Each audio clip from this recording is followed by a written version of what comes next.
Guys, no joke. This happens to me all the time in conversation, but I thought I was recording and I wasn't. And I just finished this whole thing. So I'm going to do it again. This is take 2, but take 1 for you guys. Anyways, so I've been talking with my friends and this little topic keeps coming up, and it is regarding how every adult has experienced pain, right?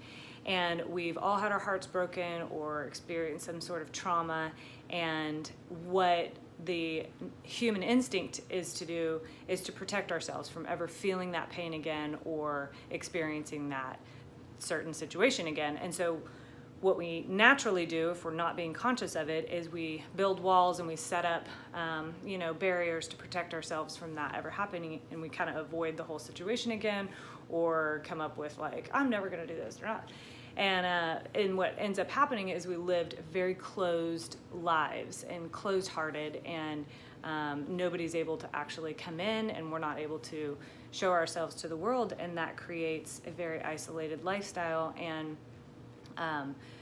we lack intimacy in our relationships, and that feeling of truly being known and seen, which is, I think, the most basic human desire and need in the world. So the question is, how do we live with an open heart? We're all experiencing pain. We're going to keep experiencing pain. It's part of life. So how do we continue to live with an open heart? And I took notes so I would stay on track. But that pain is so real. So I'm not diminishing that pain, is, just get over it or whatever, or time will heal. No, that's all bullshit. It is real, and it produces wounds and triggers in us. And so it's not a matter of erasing it. It's a matter of how do we move through that and continue to be open-hearted and open to new opportunities and love and good experiences and all the good things in life. So my answer to that is you learn to trust yourself. So if we have a gaping wound that's like bleeding out, and we're like, oh my God, please be a good enough person to take care of me and let me trust you to sew me up and heal me and help me here, when I've experienced pain or I'm triggered or whatever. Instead of putting that out on our partner, our parents, our friends, whatever, we can turn that inside, and we can build that security and that safety circle for ourselves. And so how do we do that? That comes by choosing ourselves, okay? So every day we have the opportunity to choose ourselves like 1,000,000 times a day. So this doesn't have to take years. I'm not talking, oh my God, in 10 years you can maybe get this. This is like a couple weeks, of really consciously living and looking for these moments to choose yourself. And that can look like not being in toxic relationships anymore. And it can look like not dating unavailable people, emotionally or otherwise, and setting boundaries for yourself, and also self-care. I'm huge on self-care. I think you should do it when you're not triggered and not in a pain moment, so that when you are triggered, you have your go-to. I'm feeling those nerves like freaking out right now. I know what I need to do. I need to go journal. I need to go meditate. I need to take a bath and spend some time alone. Whatever it is through your process, do some yoga, go to a boxing class, whatever it is. Figure out your own self-care routine so that when you are triggered and when you do experience pain, you have a healthy method and system of processing that already in place. So that's extremely important. And when you choose yourself in that self-care plan or whatever, every day, you're building trust. You're telling yourself, I'm actually committed to you, and I'm going to show you every single day.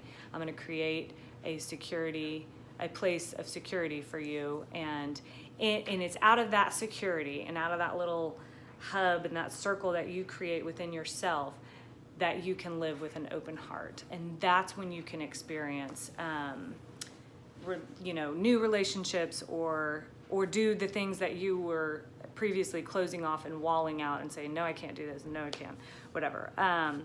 So, and really the other thing is it's no one else's job. So a lot of times we kind of pawn this off on our loved ones, and we say, you know, can you take care of me? Because I don't know how to do it for myself, and you seem so good at it for you, or whatever.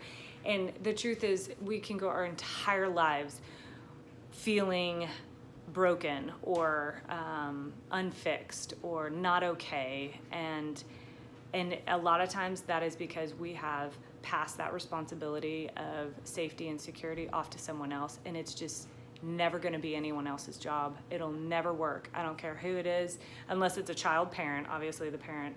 And that's when they're kids though. Like once the kid reaches adulthood, that is their job to learn how to take care of themselves, how to create healthy boundaries and a sense of security within their own lives. So if you don't know how to do that, I can almost guarantee that you're feeling some anxiousness or anxiety about trusting new people or taking new risks and things like that. It's really hard to live with an open heart when you haven't learned to trust yourself there.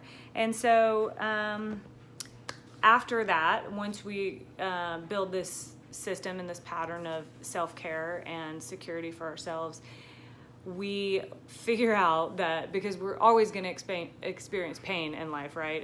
We're not immune to it at any point, but what happens, the switch that happens is that we now know we can handle trauma and extreme pain, and whether it's physical, heartache, whatever, you know, having a support system obviously is very important, but understanding that I've committed to myself that I am strong, I know who I am, that centers you. It allows us to live more freely. And so I rambled a little bit, sorry about that, because that's the second time I've done that. But I hope you guys enjoy. Let me know what you think. More coming at you.